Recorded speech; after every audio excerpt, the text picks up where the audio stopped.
Bona tarda. Les biblioteques de Badalona pugen nota i obtenen un 8,1 sobre 10, segons un estudi efectuat per la Diputació de Barcelona.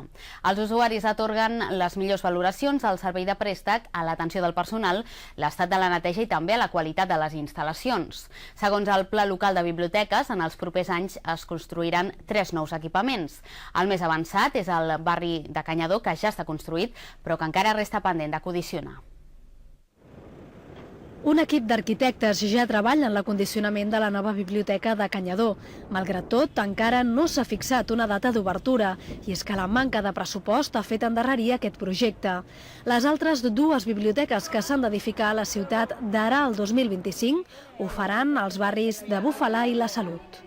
S'han de fer 3 noves, una a Can Canyadó, una altra situada a la zona de Bufalà-Morera i una altra situada a La Salut. Són les 3 zones on hem vist la mancança d'aquest tipus d'equipament. I llavors, dels equipaments que tenim nosaltres, la de Llorera de sortir d'on està, s'ha d'ubicar en un altre lloc i ampliar-la. Pomar s'hauria d'anar a una ampliació i Sant Roc també hauria d'anar a una ampliació. Això és el que hauria d'estar fet al 2025. Estem en una situació de crisi econòmica, és complicat, evidentment, el termini és llarg, però ja s'hi està treballant, i s'hi està treballant amb la primera biblioteca, que serà la de Can Canyadó.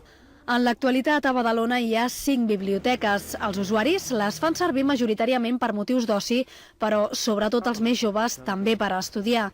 Segons un estudi elaborat per la Diputació de Barcelona, el servei de préstec és el més utilitzat i el més ben valorat, amb un 8,6 sobre 10.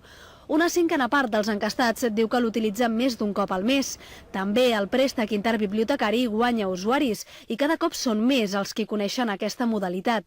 A banda del servei de préstec, les biblioteques municipals ofereixen activitats culturals com ara contacontes, exposicions, conferències, tertúlies literàries i tallers per a adults. L'objectiu ara és ampliar el nombre de joves que fan ús d'aquestes possibilitats.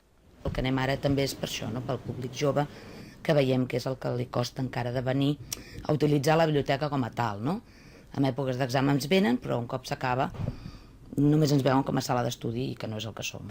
En els darrers anys, les biblioteques locals han fet un esforç per adaptar-se a les noves tecnologies. 3 de cada 4 usuaris es connecten cada dia a internet i per aquest motiu aquests equipaments disposen de wifi i ordinadors amb connexió.